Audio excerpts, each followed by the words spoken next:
नमस्ते, मैं अभिषेक। कैसे हैं आप सभी लोग? उम्मीद करता हूं स्वस्थ होंगे, मस्त होंगे और व्यस्त होंगे। इस समय देश का सबसे चर्चित मुद्दा बन गया है जो भारत और चाइना का सीमा है। वहां पर अरुणाचल के तवांग में इस समय स्थितियां सही नहीं चल रही हैं। एक सप्ताह के पूर्व वहां पर दोनों देश के सेनाओं के बीच में झड़प हुई थी, जहां पर भारतीय सैनिक भी चोटिल हुए हैं तो वहीं चाइना के सैनिक भी चोटिल हुए हैं। एक वीडियो वायरल हो रहा है जिसमें देखने को मिल रहा है कि भारतीय सैनिकों का चीनी सैनिकों के बीच झड़प रहा है और भारत के सैनिक चीनी सैनिकों को भगा रहे हैं। यह वीडियो आप ही देखिए और कयास लगाइए कि वहां पर स्थितियां कैसी हैं। हम बात कर रहे हैं सीमा पर, तो उसके पीछे भी हम जाएंगे कि जब झड़पें होती हैं तो उसके दूरगामी परिणाम क्या होते हैं। जी हाँ, क्योंकि 1962 में भारत चाइना युद्ध हुआ था। उस युद्ध में भारत की हार हुई थी, जिसका टिस अभी भारत को है, लेकिन चाइना उसकी जो दमदारी है लगातार प्रस्तुत करता रहता है।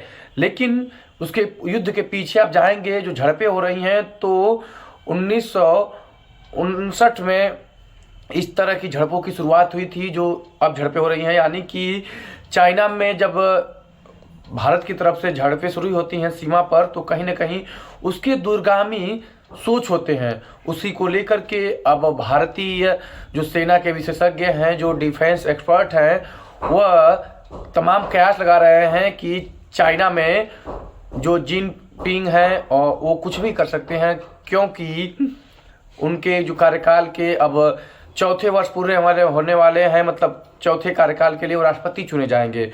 उससे पहले वह अपने देश के लोगों को कुछ अपनी उपलब्धियां बताना चाहेंगे और उनके पास उपलब्धि बताने के लिए फिलहाल कुछ नहीं है, क्योंकि जो वहाँ पर जीरो कोविड नीति लागू हुई थी, उसके चलते देश की अर्थव्यवस्था जहाँ चौपट हो गई है, वहीं जो चाइना के नागरिक हैं अपनी गवर्नमेंट से खासा नाराज चल रहे हैं। यहाँ तक कि चाइना की सड़कों पर प्रोटेस्ट भी देखने को मिले, क्योंकि चाइना में प्रोटेस्ट नाम मात्र देखने को मिलता है। अगर वहाँ पे जनता प्रदर्शन करती है तो सरकार द्वारा प्रदर्शन को कुचल दिया जाता है। लेकिन इस समय जो सरकार के खिलाफ प्रदर्शन चल रहा है, तो सरकार कुचलने के बजाय नरमी बरत रही है। इसका आशय यही है कि आगामी दिनों में जो चाइना के राष्ट्रपति हैं, वो चौथे कार्यकाल के लिए अपनी दावेदारी रखेंगे।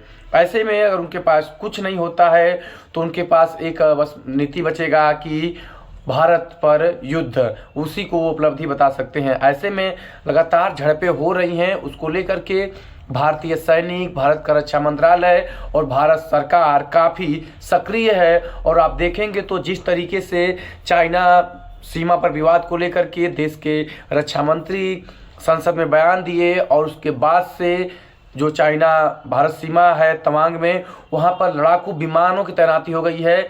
लगातार लड़ाकू विमान, चीनी जो रडार हैं, जो उनके ड्रोन हैं, उनके घुसपैठ को रोकने का प्रयास कर रहे हैं और उसमें सफल भी हो रहे हैं। तो जो तवांग और में जो भारत चाइना बॉर्डर है, वहाँ पर इस समय वायुसेना के लड़ाकू विमानों की भी तैनाती हो गई है। तो ऐसे में कब क्या होगा उस पर सबकी नज़र बनी है। आप भी इस पर नज़र बनाए रखने के लिए, कुछ जानने के लिए मेरे साथ जुड़े रहिए। लेकिन जो भारत और चाइना के सीमा पर यह विवाद चल रहा है, उस पर आप क्या सोचते हैं? आप भी कमेंट करके अपना सुझाव जरूर दें। इसी तरह की खबरों और तमाम देश विदेश की जानकारियों के लिए आप अभिषेक सिंह के साथ जुड़े रहिए।